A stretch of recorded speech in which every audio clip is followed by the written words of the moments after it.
Meanwhile, Judicial Watch is suing the Justice Department for communications between Bruce Orr, Nellie Orr, Christopher Steele, and Fusion GPS. Joining me now with more is Judicial Watch President Tom Fitton, GOPAC Chairman David Avella, and Fox News contributor, former Clinton pollster Doug Schoen. Okay, we've got this link between Steele, Orr, and the Russia oligarch. But there seems that there's no way for Congress to get information in their oversight attempts. There's no way the Justice Department is giving information via Freedom of Information. The only way we're getting information now is, as usual, through Tom Fitton and Judicial Watch. All right, so now, Tom, you get all this information about the oligarch and Christopher Steele. What is that about? Well, look, Christopher Steele, it looks like, was working with Fusion GPS even back then, which we have to remember was representing Putin interests in court here in the United States, trying to target Putin's critics. And the key Putin critic that led to the Magnitsky Act that was famously discussed at the Trump Tower meeting. So you had these Putin interests pushing.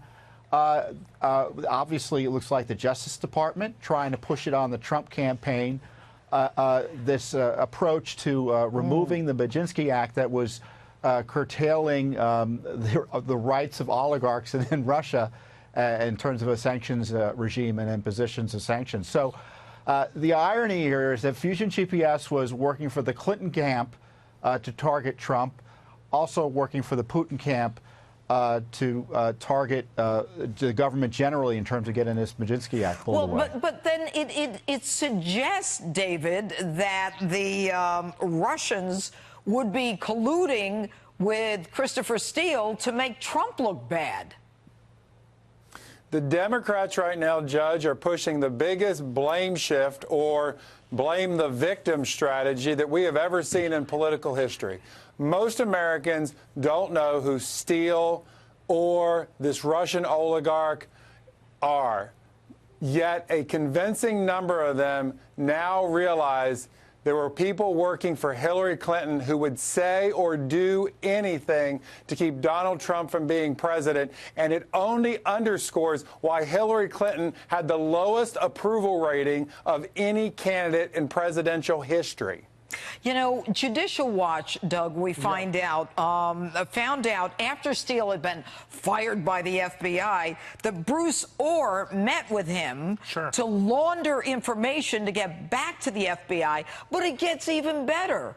Orr was trying to get Steele back to the FBI as an informant or a human confidential source, whatever they call him. But more importantly, he was trying to get him on the Mueller team. This cabal, they're all incestuous. Yeah, I guess my position as somebody in the middle here is all of these documents that Tom Fitton and Judicial Watch are seeking, it strikes me in the interests of justice, not partisanship, ought to be released so we know what the facts are. That'll help us judge every aspect of this increasingly murky case. You know, Tom, let me just ask you this, because what Doug says is so true. No one has questioned any of the information you've unearthed. You know, no one is saying it's not true, it's not this, it's not that. But every day we have to fight for everything. To what end are you getting this information? Obviously, to get the information out. We know that in the public square. But what do you want ultimately, Tom? You're working your butt off here.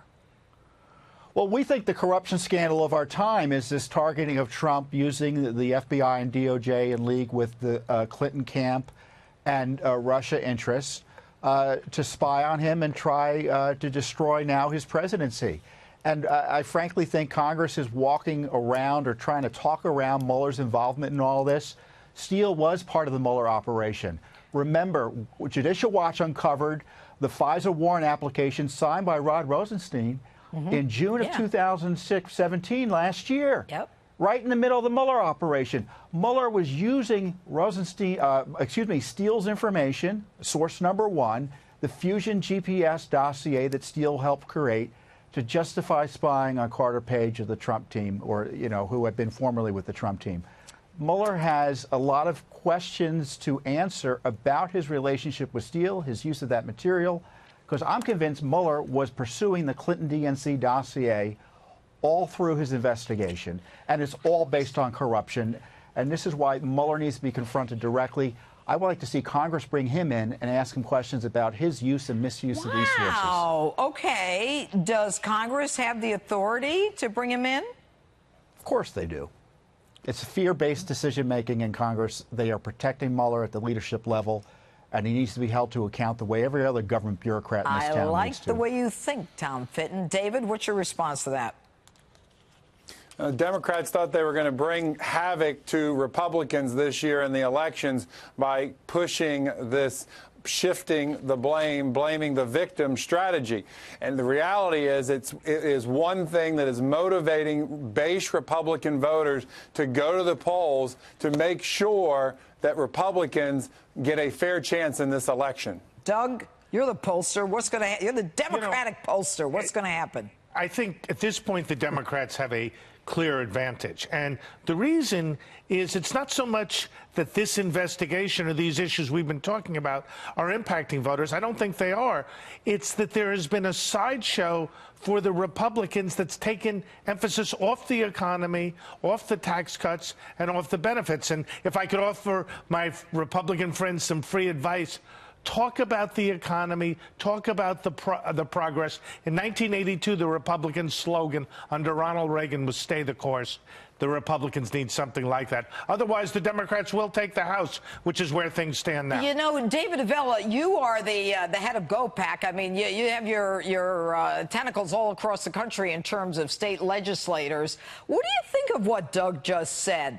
The idea of stepping on our own good news story by going after this Russia collusion. Does he have a point?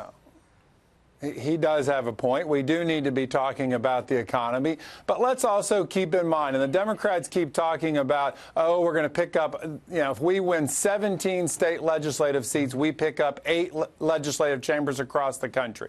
Judge, if Republicans pick up 11 seats, we pick up 6 more chambers, and we already have 67 of 99. We'd have 72 of 99.